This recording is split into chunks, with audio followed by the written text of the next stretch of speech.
அருளால் உமிழ் நீரும் தித்திக்கும் அத்தகைய தமிழன்னையை வணங்கி ஆன்றோருக்கும் சான்றோருக்கும் ராஜ் தொலைக்காட்சி நேயர்கள் உங்கள் அத்துணை பேருக்கும் மகளிர் தின நல்வாழ்த்துக்களை தெரிவித்துக் கொள்கிறேன். என்ன பிரச்சனைனா பாசமா மரியாதையானே அவங்களுக்கு புரிய மாட்டேங்குது நடுவர் அவர்களே. நாங்க என்ன சொல்றோம், 10 மாசம் சுமந்து பெற்றதை விட 10 பொருத்தம் பார்த்து பக்காவா உள்ள என்ட்ரி ஆயிருக்கோம் பாத்தீங்களா, அங்கதான் எங்களுக்கு மரியாதைன்னு தொடங்குறோம். ஆளாளப்பட்ட ஈஸ்வரன் இருக்கிறார்ல, எங்க அப்பா சிவன், அவரே அந்த பார்வதி தேவியாருக்கு தன்னில் பாதிய கொடுத்ததுக்கு அப்புறம் தான் அந்த சக்திக்கே ஒரு சக்தி வந்துச்சுன்னு சொன்னா புகுந்த வீட்டில் தாங்க அந்த பெருமை நிறைஞ்சிருக்கு. எல்லாரும் சொல்றாங்க மதுரை மீனாட்சி, மதுரை மீனாட்சி. மதுரை மீனாட்சி அம்மாக்கு அந்த ஃபுல் ரைட்ஸை கொடுத்தவரே எங்க அப்பா சுந்தரேஸ்வரர் தான் சொன்னா இந்த மறுக்க முடியும். எங்க வருஷம் வருஷம் உங்க ஊருக்கு வராரே எங்க கல்லழகன், அவர் என்னங்க பண்ணியிருக்காரு, தன்னுடைய மனைவிக்கு தான் இதயத்திலேயே இடம் கொடுத்து வச்சிருக்கிறார் அல்லவா. அப்ப அந்த புகுந்த வீட்டுக்குள்ள போனாதானங்க ஆக சிறந்த மரியாதை கிடைக்கும்.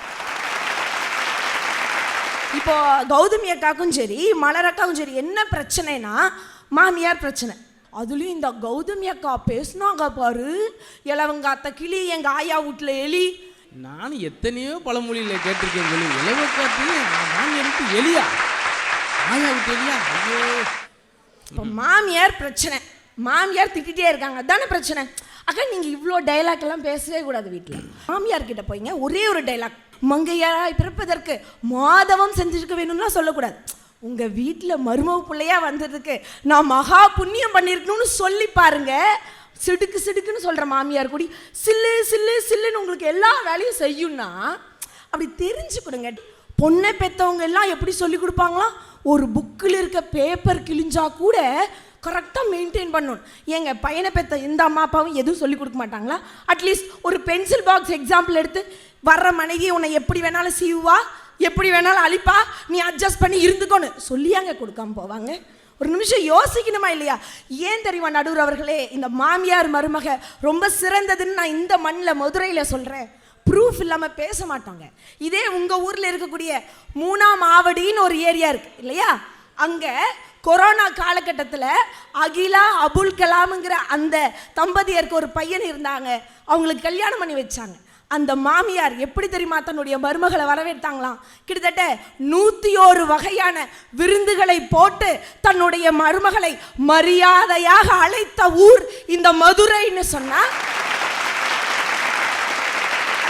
இதெல்லாம் தெரியாம வந்து பேசிட்டு இருக்கீங்க. ஒரு நிமிஷம் யோசிச்சுக்கோங்க. மதுரை இன்னைக்கு கோலோச்சி நிக்குதுன்னு சொன்னா, அன்னைக்கு சமண சமயத்தவர் இங்க வந்து நின்னாங்க. அந்த நேரத்தில் திருஞான சம்பந்தருடைய உதவியை பெற்று கிட்டத்தட்ட மன்னனை ஏன் மக்கள் அத்தனை பேத்தையும் சைவத்துக்குள்ள இழுத்து தன்னுடைய கணவரை உலகமே கூன்பாண்டியன்னு சொன்ன போது அவர் கூன்பாண்டியன் இல்லை, அவருக்கு பேர் மாற்றம் வரணும், அவர் நின்ற சீர் நெடுமாறன்னு சொல்லி ஞான சம்பந்தரால் பேரு பெற வச்ச பிறந்த வீட்டில் அவங்களுடைய பேர் மாணிதான். ஆனால் புகுந்த வீட்டில் மங்கையர்கரசி எங்கள் குல தெய்வம், அவள் தான் மங்கையர்கரசி நாச்சியார்னு சொல்ல வச்சாங்கல்ல. அந்த வரலாறு இருக்கா எங்க? அதாவது புகுந்த வீடு அப்படிங்கிறது ஒரு பக்கம் வச்சுக்கோங்க. பிறந்த வீடுங்கிறது எப்படி தெரியுமா, ஷோரூம்ல இருக்கிற கார் மாதிரி. அது பார்க்க அழகா இருக்கும், தூசி செட்டி அங்கேயே வச்சுக்கலாம். ஆனால் புகுந்த வீட்டுக்கு போனாதான் ரெஜிஸ்ட்ரேஷன் பண்ணி ஆன் ரோட்ல அது ஓட முடியும். கார் ரோட்ல ஓட்டினாதாங்க அழகு, அப்பதாங்க மரியாதை. எங்க வீட்டில் ஒரு டிசிஷன் எடுக்கும் போது அந்த ஒய்ஃபை கேட்காம எடுத்தா ஹஸ்பண்டு நீ சஸ்பெண்டு அப்படி போற கூட்டம் தான் இன்னைக்கு நிறைய இருக்கு. எங்க சாதாரண விஷயமா எங்க குமியணும், எங்க நிமிரணும், எங்க சிரிக்கணும், எங்க முறைக்கணும், எங்க எதை சொல்லணும், எங்க எதை கொடுக்கணுன்ற அந்த பண்பாடும் அந்த பழக்கமும் அந்த நாணமும் அந்த செயல்பாடும் அதை சொல்லி கொடுத்து அந்த பெண்ணை ஒரு பெண்மையாக போற்றக்கூடிய இடம் தாங்க புகுந்த வீடு. அதனால தானே உதவா கரையா இருக்கக்கூடிய சின்ராச கூடி ஓனர் சின்ராசா மாற்றுறோம். நம்ம நினைக்கிறோங்க ஏதோ வந்து பிறந்த வீட்டில் தான் நல்லா படிக்க வைக்கிறாங்க, நல்லா டெவலப் பண்ணுறாங்க, கிடையாது. அம்பிகான்னு ஒரு பொண்ணு இதே திண்டுக்கல்ல இருந்தாங்க. கிட்டத்தட்ட அவங்களுக்கு 14 வயசுலேயே கல்யாணம் ஆகிடுது, 18 வயசில் 2 குழந்தைங்க. அவங்க வீட்டுக்காரர் கான்ஸ்டபிள், டெய்லி சாப்பாடு கொடுக்க அவங்க தான் போவாங்களாம். அன்னைக்கு சாப்பாடு கொடுக்க போயிருக்காங்க, ஒரு பெரைடு நடந்துட்டு இருக்கு. அப்படியே அவங்க வீட்டுக்கார் வந்து ஒரு சின்ன பையனுக்கு சல்யூட் அடிக்கிறாங்களாம். அப்போ அவங்க மனைவி கேட்குறாங்க, இது யாருங்க இது அப்படின்னா, ஆமாம் அவர் வந்து டிஎஸ்பி, அதனால அவருக்கு நான் சல்யூட் அடித்தேன். சின்ன பையனாக இருக்காரு, இருந்தாலும் படித்து வந்துட்டார், நான் இந்த மாதிரி ஆக முடியுமா அப்படின்னு கேட்டோன்னே அவர் ஒன்றும் கிண்டல் அடிக்கல, முடியாதுன்னு சொல்லலை, முடியுமா, முடிஞ்சா பண்ணு அப்படின்னு சொல்கிறாங்க. 10வது கூடி படிக்காத அந்த மனைவியை 10வது படிக்க வச்சு, டிஸ்டன்ஸில் டிகிரி முடிக்க வச்சு, சென்னையில் இருக்க கோச்சிங் கிளாஸ்க்கு சேர்த்தி, கிட்டத்தட்ட ஃபஸ்ட்டு டைம் ஃபெயிலியர், வர முடியல, செகண்ட் டைமும் முடியல, தேர்டு டைமும் முடியல, 4th டைமும் சான்ஸ் கொடுக்குறாங்க. அதுக்கப்புறம் அந்த அம்பிகா படிக்கிறாங்க, ப்ரிம்ஸ் மெயின்ஸ்னு எல்லாத்தையும் கிளியர் பண்ணுறாங்க.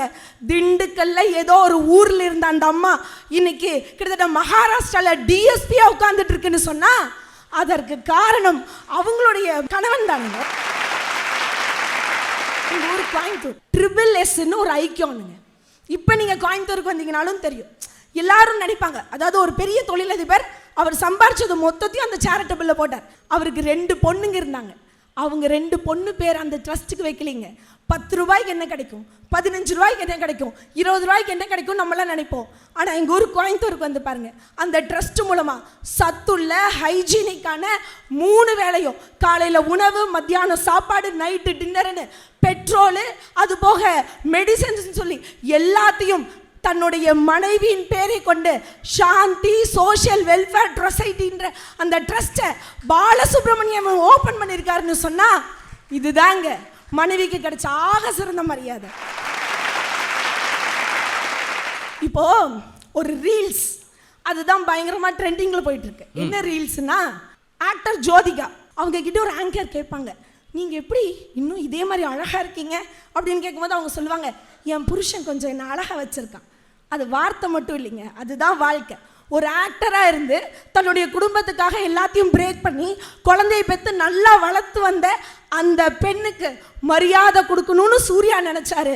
அவங்களுடைய கடமையெல்லாம் முடிச்சதுக்கப்புறம் திரும்பவும் மீண்டும் நீ நடிக்க போமான்னு அவங்கள வாழ்த்தி அனுப்பிச்சு, அது போக 2Dங்கிற பிக்சர்ஸை உருவாக்கி கொடுத்து ப்ரொடக்ஷன் கம்பெனியும் சேர்ந்து வச்சு கொடுத்தவர் அவருடைய கணவன் சூர்யான்னு சொன்னா மனைவிக்கு மரியாதை புகுந்த வீட்டில் தாங்க கிடைக்குது.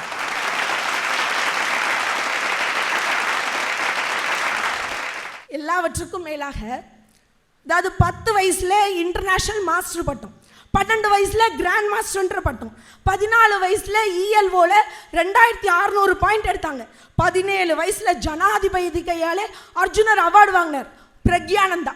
எல்லாம் இந்த உலகமே பாராட்டுச்சுல்ல. ஆனால் அந்த பிரக்யானந்தா அவனுடைய அந்த ஃபைனல் மேட்ச் வரும்போது ஸ்க்ரோலிங்கில் அவருடைய பேர் போயிட்டு இருக்கும்போது சாதாரண ஒரு ஓரத்தில் ஒல்லியான உருவத்தில் லப்பர் செப்பலை போட்டுட்டு ஒரு சாதாரண சிந்தட்டிக் சாரியை கட்டிட்டு தன் பையனோட பேர் போகுதேன்னு பார்த்து கண் கலங்கி நின்னாங்களே அவங்க அம்மா. எங்கே தெரியுமா சார் அந்த புகுந்த வீட்டுடைய பெருமை? அந்த பையன் வெளியே வந்து நிற்கிறான், ப்ரெஸ்காரங்க எல்லாரும் வந்து நிற்கிறாங்க. அங்கே நிற்கும் போது அவங்க எல்லாம் கேட்குறாங்க, எப்படி நீங்கள் ஜெயிச்சிங்க, உங்களுக்கு யார் இந்த ட்ரிக்ஸ் சொல்கிறாங்க, அது ஒன்று ஆன்சர் பண்ணுறாரு. அப்போது அந்த பையன்கிட்ட கேட்குறாங்க, what is your white powder in your forehead அப்படின்னு கேட்குறாங்க. My mother ask me to put this அப்படின்னு சொல்லிட்டு அவங்க அம்மாவை கூப்பிட்டு நிற்க வச்சு ஷீ இஸ் ஃபார் எவ்ரிதிங்னு சொல்லி ஒரு பையன் சல்யூட் அடிக்கிறான்னு சொன்னால் அந்த பெருமை புகுந்த வீட்டுக்குள்ளே போடன்னு தாங்க வரும். எங்கள் தாத்தா, நான் கேட்டிருக்கேன், ஏன் அம்மா இவ்வளோ வேலை செஞ்சுட்ருக்கே தாத்தா, நீங்கள் என்ன எதையுமே கண்டுக்க மாட்டேங்கிறீங்க, ஒரு வேலைக்காரி மாதிரி கிடக்கு, உங்களுக்கு இந்த இதெல்லாம் தெரியாதா அப்படின்னு நான் கேட்டிருக்கேங்க. எங்கள் தாத்தா எதுவுமே பேச மாட்டார், அந்த அம்மா பாட்டுக்கு வேலை செஞ்சுக்கிட்டே இருக்கும், இவர் பாட்டுக்கு உட்காந்துட்டே இருப்பார். திடீர்னு ஒரு நாள் பாட்டி இறந்துட்டாங்கங்க. எனக்கு சரியான கோவம்.